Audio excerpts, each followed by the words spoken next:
Thank you for staying with us. In a significant political development, Governor Umoyeno of Akwa Ibom State has announced his defection from the People's Democratic Party to the ruling All Progressives Congress.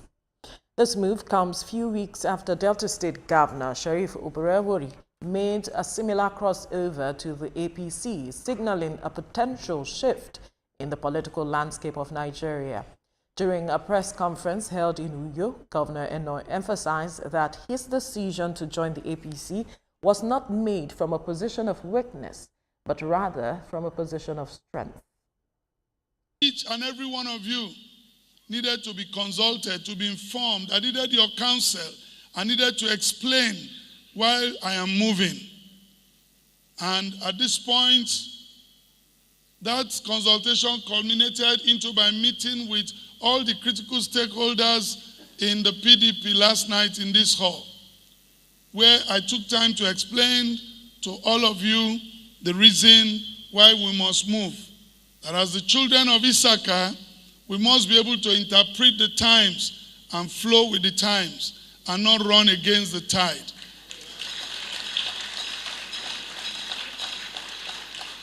Having completed the rounds of my consultation as your servant that you have elected to serve you, I have therefore decided to progressively move to the All Progressive Congress.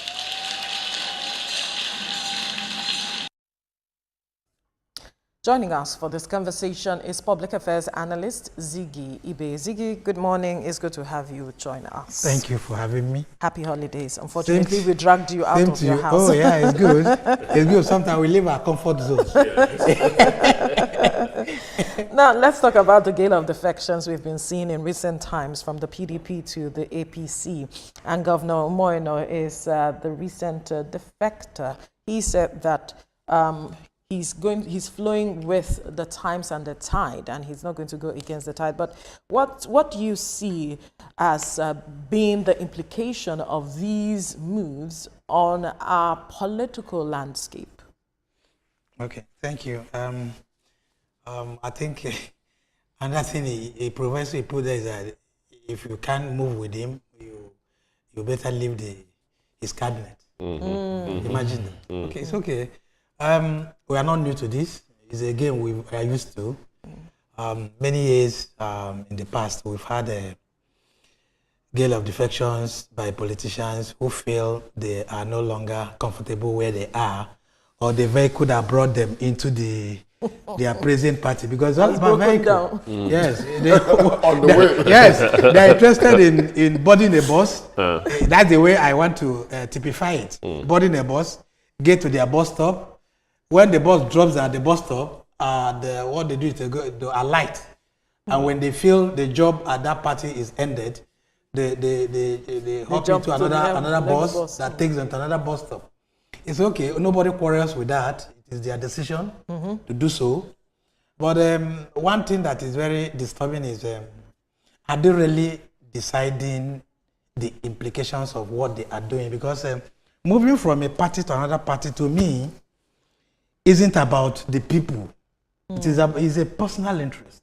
We've seen that over the time. If we are moving from your present party to another party, you should allow others to make their own decision just like you've made.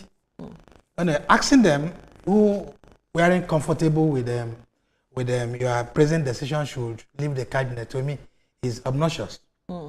Okay, and you see, if you are giving reasons why you are leaving your party because of the party wranglings and the disquiet, the party you are going to, how comfortable will you be there? Because so many of these defectors have said that because their party is having trouble. If your house is disturbed, if you have problem in your household, do you leave the house? Or if you're having headache, do you cut off the head? But you stay put and rectify what the problem is. When people refuse, when they have issues, that is why you hear irreconcilable differences. But PDP, as we speak, has not had such a situation. Yes, their situation is not irreconcilable. So I want to think. To reconcile well, it is just the defector that is thinking that situation is irreconcilable. And what makes you feel that where you are going will not have same problem as you are witnessing here? So it is neither here nor there, though. But to me, moving from one party, giving excuses here and there, it is neither here nor there too. Because if Eno had left, we are no longer talking about he being there. But now he left PDP.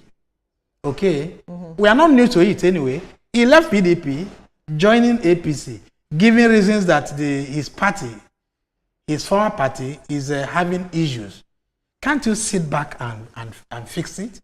Or you think where you are We going may not to... know what he tried to do. What did he try to do? We've never heard that. I will not read it on paper or will not heard what He may not make the headlines. Okay, but then if he is moving from that party to another party, when he gets there, that means he should be still ready to move away from APC.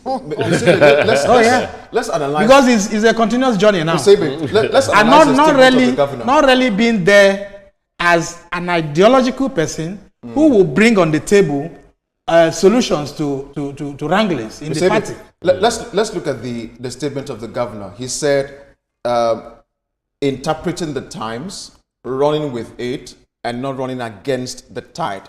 Now, let's break it down into some of the things you just raised a little bit. I know that before you can leave a political party into another one, there has to be some level of wahala in your own. That is what the Constitution says. Yes. Before you go into something else. PDP in Akwa Ibom State, we're not yet aware if there is that level of wrangling. That's right. Within the PDP That's in right. Akwa Ibom. Yes. Yes, At the national level. but At at the the national national level. level, yeah, you know, a few issues are still going on, which, like you said, you know, resolutions are taking place to handle all of that. But in his home, where he's supposedly the head politically, The party leader. exactly, For there's that matter. there's no issue in that area. Now, if he's running down against the tide, or rather, Which tide now? that's the point I'm Which trying to tide say. now? And so what exactly is a real debacle here? If we want to throw the part of the governor, the tide is talking about, I don't know. Okay, because the tide here might be interpreted to mean that other governors are moving and he did not move. That could be a tide or a kind of walk that so many other people had taken. Is he joining them as he couldn't fix his own part of the wahala? So if you look at the reasons these people give, it is nonplussed. It doesn't hold water to me. Okay, because I've given an instance of your home.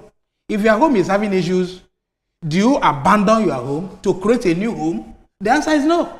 If you're having a headache, do you cut off your head in order to avert the pain? The answer is no. But you see, we are used to all this because most of their movements is all about gaining what they intend to gain in the future.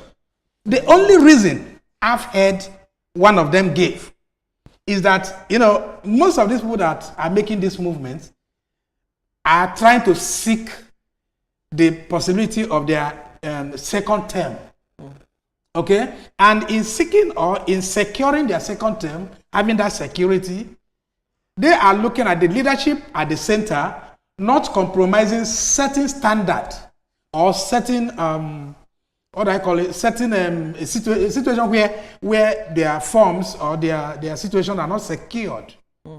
For instance, during collection of their forms, intent forms and all that, secretaries sign, chairman signs. You know, when the election is concluded, there might be infractions that could make a favor to the other person. But for Governor Moeno now, what would be the political risk for him if he remained in the PDP? The fear is what you just said. The fear is he might risk not being the governor in the second term. Really? Yes. Okay, if that is the issue, you know, the speed at which they are defecting from PDP, from other parties to APC, the speed is, yes, we've been seeing defections, but not at this rate. You know, the speed is just too much. Is there something that they are telling these governors that is making them change their mind so much? I understand that the fact that they would like to secure their second term in office and so Secure on. their future I am as well. also worried about APC that is receiving so many people. Do they stand the risk of implosion? Fashola once said that the party's door is open, just like you are allowed to enter the church, but we wouldn't be allowed to hold the key to the vote on it. So that could be the reason. But you see, the issue remains that no party will reject entrance. No party. The Constitution has never said so. If your reasons are attainable, like they've all come to tell us. But the issue that, the larger a house, the more troubles that comes to that house. If APC is not taking care of all this, having enough space to tackle the troubles that will be experienced, because when we're having more people into the party, you should expect more problems. And to accommodate the trouble, the people, because the people that are coming will still come with their wala from their former party. Don't forget, they are not defecting alone. Yes, they are They coming defect with their structure, they defect with their members, they defect with their... It's a gale. It's a gale of And movement. you It's know, an exodus. They are of- not just regular people that are moving. We are talking of men of timber, caliber, caterpillar, Yes, and the bulldozer. trouble with These are some of these parties' hierarchy of the leaders is that when they move, they become the leader of that party in the in their state. state. So what happens to the former leaders of that party that were in the opposition? For instance, I gave you Delta State. Delta State, original was a PDP state. And don't forget, Omar Agege was in the opposition in that party, making all he could do to make sure that party exists in Delta State. So when Oborowere eventually joined the party, he took over From that Omar reign of leadership from Omar Agege. And what happens? That's where you are going to have another more internal wrangling. Because the people there had occupied. You are coming to displace them from their positions. And when that happens, what happens? You are creating more troubles. That's the So- inclusion so- of And that's where the Kanduje once said, reminding Oborowere that as you were coming, please make sure that the owners of the house, original owners of this house, are still there. So don't displace them. But will the leader of the party hear that? Because as he came, automatically, that position he occupies nullifies the existing structure. He comes with his own structure. And where are going to be the places of the new people who are coming in? Will the house still accommodate it? Unless they are living in silence. So the trouble is still brewing. The trouble we are running from. Okay. You understand? So the issue with Eno, as we speak, Eno before now had issues, a silent issue with his former boss. Okay? And the former boss has got a relief, even with his leaving. The former boss is now coming back to take over the reign of the affairs. Of no longer authoritatively, but at least this man don't give way. Yeah. Make me enter. Make us sit down. Make us sit down. That is another trouble on his own. Yes, you are still the party leader in that environment, but what tells you that you are occupying largely? So it is neither here nor there. If APC is actually accepting all this, fine. It's none of their business. But the issue is that you are coming to create more troubles in the center. Because the trouble is that as you are trying to run away from the trouble you've created there, giving reasons that the party is in having issues there, where you are entering, you are going to create more troubles that you might not be likely to be able to handle. The only thing I see there is their second tenure. That is the only security they want to have. Does that mean they were not popular? Does that mean that because if you are popular, if you do the right thing for the people, It comes you shouldn't naturally. be looking for how to secure Good. a second term. It should be there for you. The people should want you back. The only reason I've noticed earlier is the central wrangling that might affect. After a friend told me we have two election bodies in Nigeria: the normal INEC and they cut. So when they scale the first hurdle, which is INEC, then they will face the judiciary. And in the judiciary will always go to know who signs your form. And if the present secretary of the PDP was having trouble when your form was signed, that means your election might be nullified. Interesting. So you're speaking to the secretariatship issue happening in the PDP both right secretarial now. issues, both leadership issues, and because the chairman and the secretary will sign your form. But then when you go to court, and the court will eventually touchlight all those areas where I like the word touchlight. But quickly. Yes. But quickly. Like, a lot of Nigerians are bothered about we having a vibrant opposition as we speak with this gale of defection. What does this defection mean for the PDP that is supposed to position itself or should have occupied the position of that vibrant opposition we need in our kind of democracy? Certainly, the campees are not thinking about those areas you are thinking. It is about personal interest. Of course, before now, I don't think we've had a viable opposition in the country anymore. Okay? Really? Yeah, because at a point, we didn't know that PDP was existing. At a point in the past, you know, and they are no longer interested in putting the ruling party on the hot chair or hot seat, because opposition is about that constructive criticisms. Yeah. A situation where you want to correct certain anomalies. None speaks. Atiku speak about none speaks. some Even of these things. in the Even Labour Party. Yeah, We've been hearing Peter does a lot. speak. Peter does a lot. Yeah. But the real opposition party, which is second largest to the ruling All Progressive, is now busy joining the other parties. So if I'm not seeing that as being diminished, but it is very likely that that party certainly will be brought down in its position as trying to opposing certain views in the present administration. Okay, but they are not interested in shutting down those areas because they are interested in their second tenure. And what that means is that if I didn't go now, in fact, before now, they would not be even speaking against the ruling All Progressive. That means the idea had earlier been conceived, but kept with them, waiting until at an appropriate time, then they will exhibit it.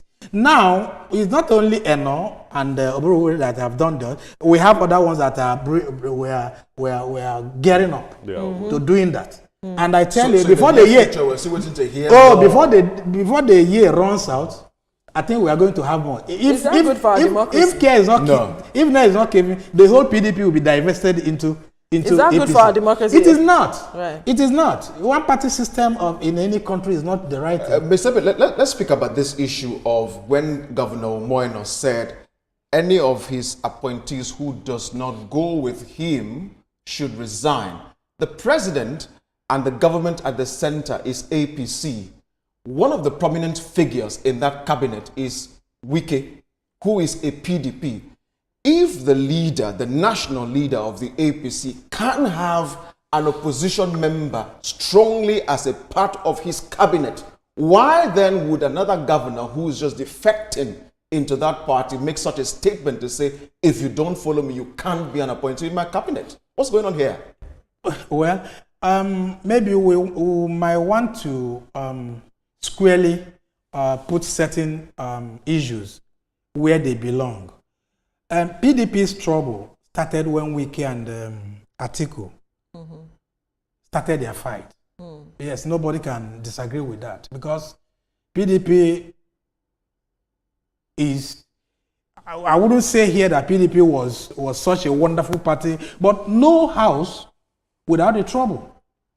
Okay? There might be pockets of issues, skirmishes of issues and all that, but it got escalated when Wike and Atiku threw their rings, threw their hands into the rings, and the fight continues. Till then, it has not been abated. Edno has his right to say anything, and one of them had shown that he's a man enough. Okay, because you can't force me to drink water I wouldn't want to take. And that's exactly what they did. Other people followed.